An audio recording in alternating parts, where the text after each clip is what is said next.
Genesis chapter 12, verses 1 through 9.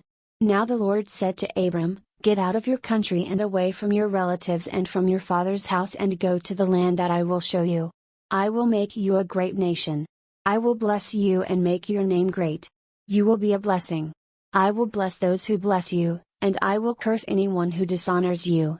All of the families of the earth will be blessed in you." So Abram went, as the Lord had told him. Lot went with him. Abram was 75 years old when he departed from Haran. Abram took Sarai his wife, Lot his brother's son, and all the possessions they had accumulated and the people that they had acquired in Haran, and they set out to travel to the land of Canaan. Eventually they arrived in the land of Canaan.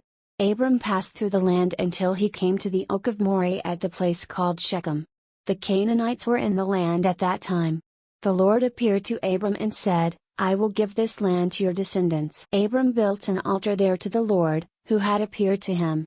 He moved on from there to the hill country east of Bethel and pitched his tent there, with Bethel on the west and Ai on the east. There he built an altar to the Lord and proclaimed the name of the Lord. Abram pulled out from there and kept traveling toward the Negev. Genesis chapter 15, verses 1 through 18. After these events the word of the Lord came to Abram in a vision. He said, "Do not be afraid, Abram. I am your shield, your very great reward." Abram said, "Lord God, what can you give me, since I remain childless, and the one who will inherit my state is Eliezer of Damascus?" Abram also said, "Look, you have given me no offspring, so a servant born in my house will be my heir."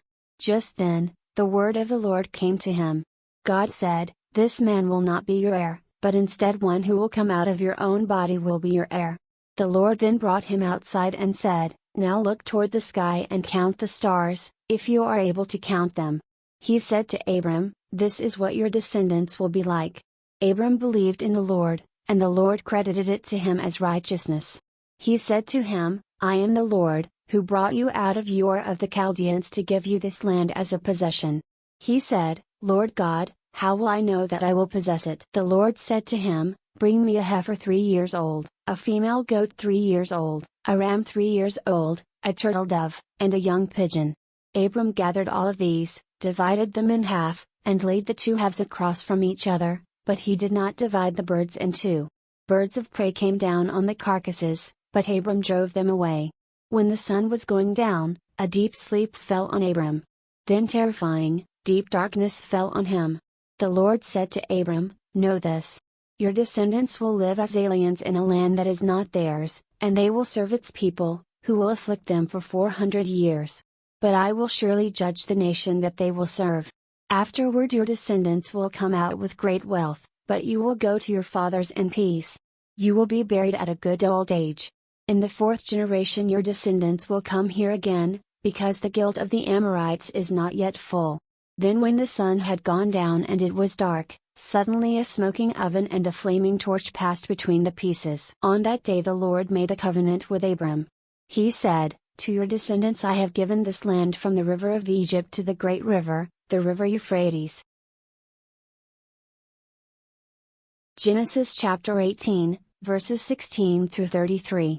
The men got up from there and looked down toward Sodom. Abraham went with them to see them on their way. The Lord said, "Should I hide from Abraham what I am about to do, since Abraham will surely become a great and mighty nation, and all the nations of the earth will be blessed in him? For I have chosen him, so that he may command his children and his household who follow after him to keep the way of the Lord by carrying out righteousness and justice, so that the Lord may deliver to Abraham what he has promised him." So the Lord said, "Because the outcry against Sodom and Gomorrah is great, and because their sin is very flagrant, I will go down now and see if what they have done is as bad as the outcry that has come to me. If not, I will know." The two men turned from there and went toward Sodom, but Abraham remained standing before the Lord. Abraham approached him and said, "Will you really sweep away the righteous along with the wicked? What if there are 50 righteous people in the city? Will you really sweep them away and not spare the place for the sake of the 50 righteous who are in it? You would never do such a thing, killing the righteous along with the wicked, treating the righteous the same as the wicked. You would never do such a thing. The judge of all the earth should do right, shouldn't he?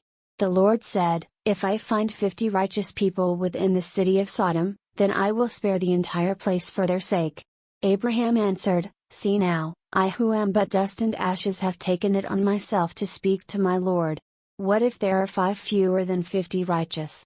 Will you destroy the entire city if the number is 5 short?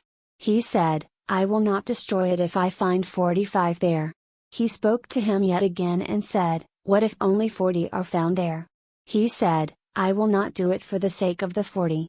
He said, Please, do not be angry, my Lord, but I will speak again. What if 30 are found there?